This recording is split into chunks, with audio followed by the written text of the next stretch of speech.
You're listening to the Practical Wealth Show with Curtis May, putting you in the driver's seat to control your finances. Let's start the Practical Wealth Talk about alternatives to Wall Street.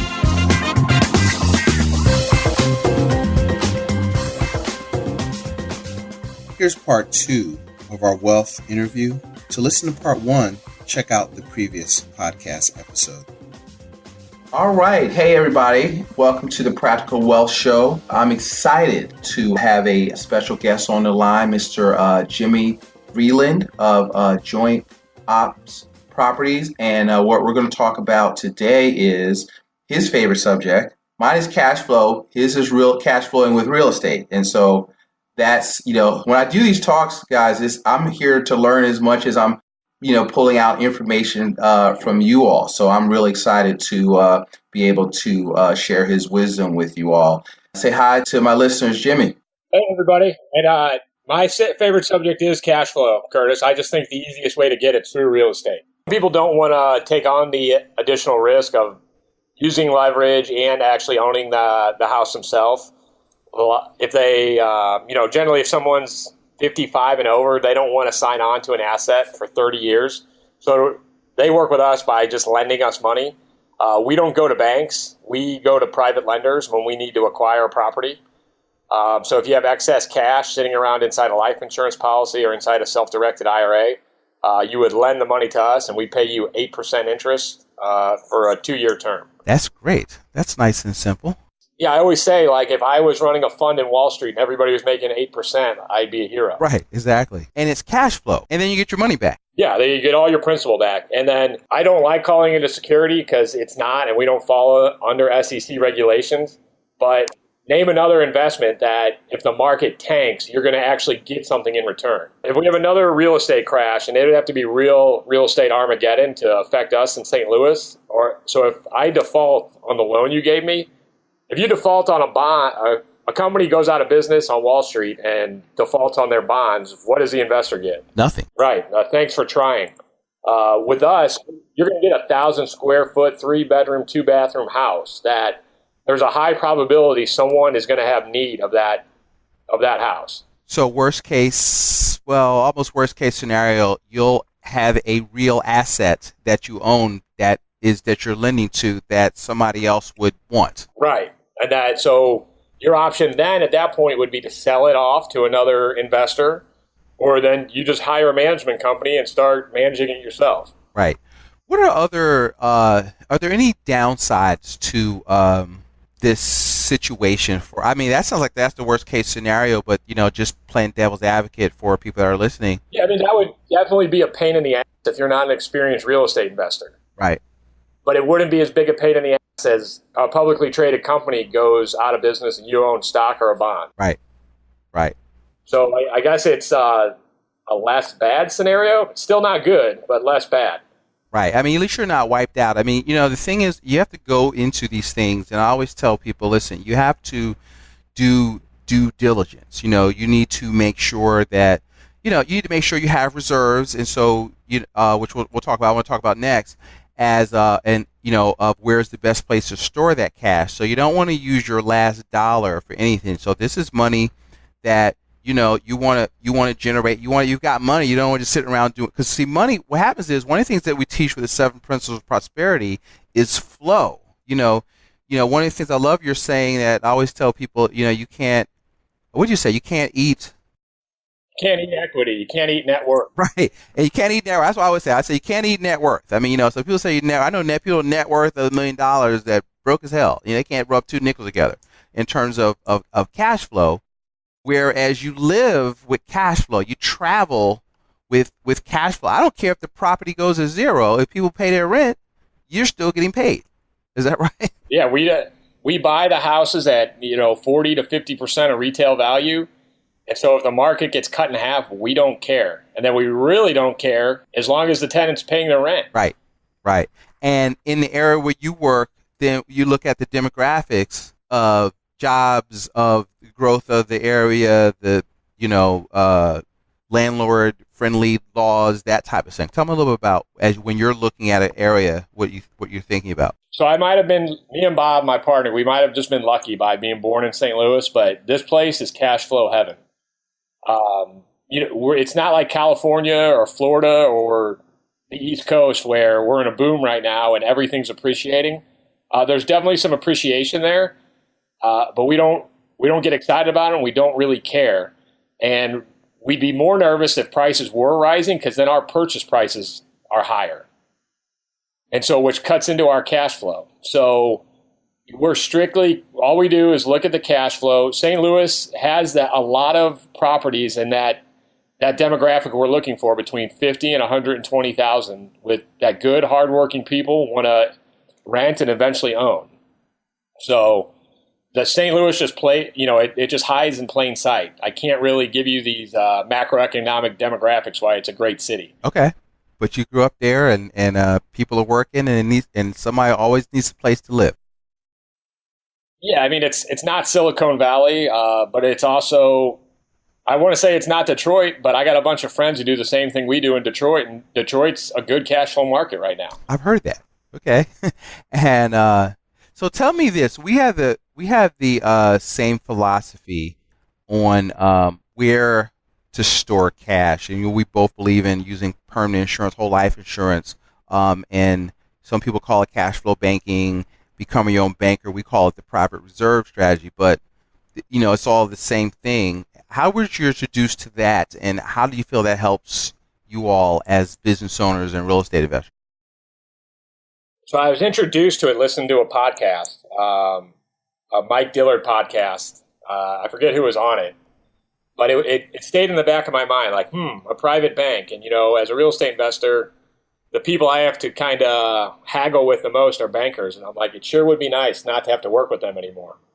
So eventually, one of our main lenders said, you guys are growing too fast. We're not lending you anymore. We're like, we might want to look into this private banking thing a little bit more. So we were introduced to it kind of by reading Nelson Nash's book. Become Your Own Banker. Yep. It made perfect sense in our minds, because our whole business, we don't believe banks really serve anyone but themselves. So our whole business is designed around doing end arounds around banks. So we're like, why would we store our money inside banks too? There had to be another entrepreneur who created a system where we could get around the saving function as well. And it turns out storing your long-term capital and whole life insurance is a much better bank than a real bank. I like that.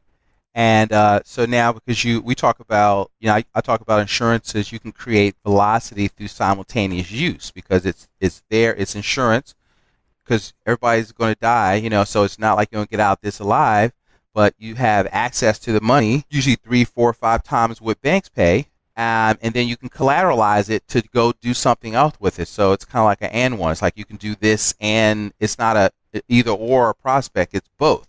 Right. When I see something that I can do, that I can get money to work 2 places at once, I get very excited.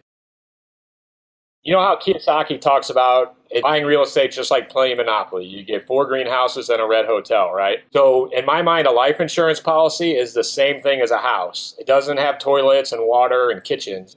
But on my Monopoly board, I own a piece of paper that I can do the same thing as I can with a house. Elaborate on that. Explain that to us.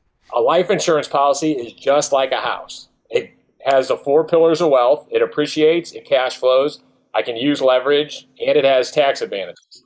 So I think houses cash flow a little bit better than the life insurance, but I'm going to take that back. If you get into like a $200,000 house, a life insurance policy probably cash flows about the same. I like that. Yeah, I mean, that's funny, because it's all perception. It's all about your perception. As Nelson always says, you can't see things like the world see things, because one of the tenets I always tell people, most people don't get financial education, they get financial training, right? Or really indoctrination, and the training basically says, give your money to us, and you're not smart enough, you don't have the time, the temperament to train a person handling your own money.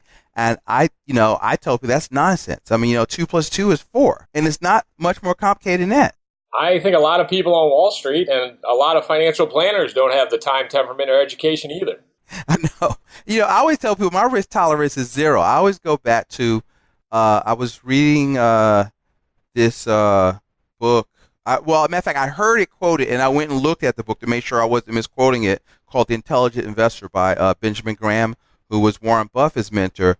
And he described his definition of an investment as something you put your money into where your principal is safe and you have a reasonable opportunity to make a profit. And he says anything other than that is speculation or gambling. And so if you hold that definition up to what most people are doing out there, they think they're investing, and I would argue they're really speculating. And okay, you can speculate as long as you know what you're speculating, and it's not with all of your portfolio. Right. A qualified plan, it only has one of the four pillars of wealth. All it can do is appreciate. I want to make money when I'm wrong. Right. Exactly. Because, I call it the greater fool theory. You hoping you buying it at at $10 a share, and you hope when you retire, some fool will buy it from you at 40. Yeah. I hate investments where I can only make money one way. If the St. Louis real estate market gets cut in half, I think I'm still going to be okay. I think it's going to appreciate, but I could be wrong. But as long as it's cash flow and I'm wrong and I'm still making money. Right. Because appreciation really is a bonus. So I think that real estate, people who think they're real estate investing that are folks, I can get it for this, so go up to that.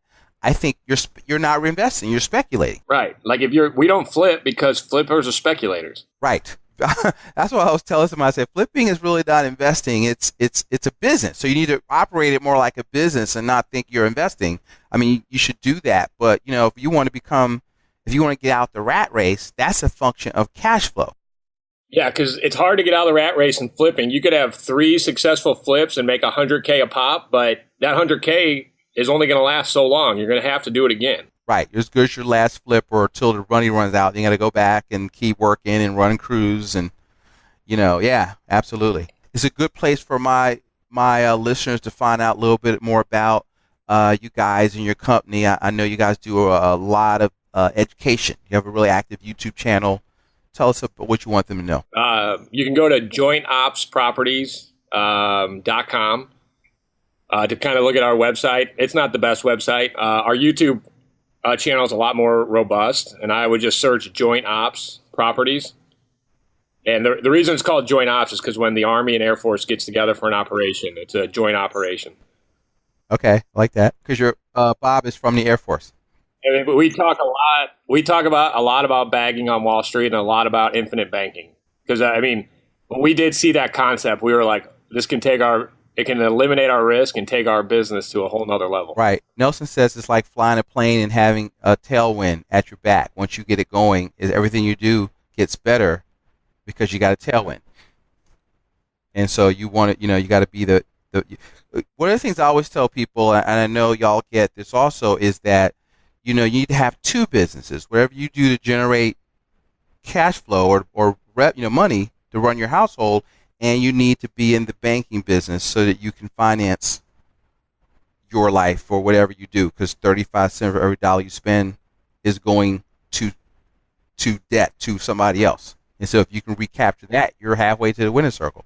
And I think a lot of people are intimidated by, I have to be in the banking business. And I would just rest assured that most bankers are really bad at what they do, so your competition isn't that good. So it's not that hard to get into it. Right. Now, let me just make this a disclaimer. We're not talking about, insurance companies hate that term, right? So we're not talking about being a bank. Banking is, all of banking is it's a metaphor for storage. You have blood banks, you got food banks, right? So banking is creating a pool of capital that you control that can move at cost to meet some needs you have, okay? And that's all we're talking about, creating a pool of capital. There's only one pool of capital. It's either controlled by banks, Wall Street, and the insurance industry. And so, there's only one pool. So how much of that, so the way a permanent contract works, it allows you to bypass the middleman and put it directly with them and access it. Is that right? And that's really all you're doing. You just have to change your mindset about where do you store your cash. Well, look at it. So we always say this to our private lenders. Let's say you store that money in a bank. Who's the banker going to lend it out to? Someone else. Not just someone else, probably another real estate investor. To another real estate, right. All right, to another, we're secured. Right. I think, God knows, but real estate probably half of all their loans at most banks. It's just like what you were talking about. Just cut out the middleman, put the capital inside your bank, and then you go find the real estate operator who you want to lend it to. Right. Which might be you, but it could be somebody else. Yeah, there's plenty of us running around. And that's the thing, which starts with you got to work, make money, and then you got to save, And that's what I told people. You want to save 10 to 20% of your income in somewhere that allows you to be the bank and then look for places to employ your capital. It's really that simple. Right. Just get it moving fast. Get it moving. In and out. Boom. Like Mr. Wonderful, always on Shark Tank. How soon do I get my money back? Right. So you can get it back out and put it in another deal. And so that's velocity. So we have to learn to create velocity. So that, any closing words of wisdom for us, Jimmy? I just know when I discovered infinite banking, it changed our business. It changed a lot of the way we think about everything. So it's I hope with this podcast you'll have plenty of content to talk about, because once you go down the rabbit hole, it changes your viewpoint on a lot of things. Absolutely. I tell people, if you just go through the bibliography in Nelson's book and becoming your own banker, once you read his book, you're a different person. But you start working your way through the bibliography and you read economics in one lesson and the law by Frederic Bastiat, and different. So the law blew me away. I love Bastiat. And I remember when I first read Economics in One Lesson, I think I read it 2008, and, people were talking about stimulus and this and that, and when you read the book, it was like it was written that summer. It first came out in 1944, because, stuff doesn't change, but people trot out new ideas, and people have a short-term memory, but a lot of the ideas that are put out there don't work, and they've never worked in the history of mankind, I mean, that's what I love about Bastiat. The same problems we're having today with money and financing, they were having in France 200 years ago. Right, 1859, 1860, same thing. Yeah, and he's calling them out and making fun of them the whole time. And so, I always tell people history and economics are really the same subject. So, history doesn't necessarily repeat itself, but it does rhyme. And, one of the things I heard Nelson is to say, listen, if you know what's going on, you'll know what to do. And so, you need to understand, you need to think. One of the 7 tenets of the prosperity is basically you got to look at the world from a macro viewpoint, so you can see kind of like the whole playing field and not just single in on one transaction, so that you know how to protect yourself. Like I said, there's 4 ways. You got to make sure that even if you mess up, you still are profitable because you've figured out how to protect your downside. And because markets move up, down, and sideways. So you got to be able to have a situation where you make money either way. Yep, and that you preserve your capital. First rule of investing is don't lose money. Don't lose money. And the second rule of capital is don't forget rule number 1. So, all right, well, listen, I am going to, I want to thank you for coming on. And I got a feeling we'll have you back again. I appreciate your time and being able to share this insight with my listeners. And so, guys, I want you to listen up for the next episode of the Practical Wealth Show. This is Curtis May and Jimmy Vreeland, and we thank you. Have a great day. Thanks, Curtis. All right.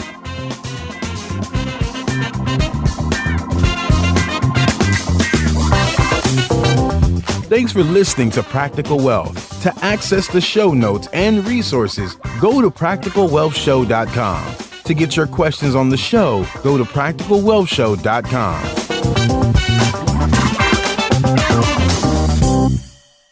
This show is for entertainment purposes only. Before you make any investment decisions, consult a professional.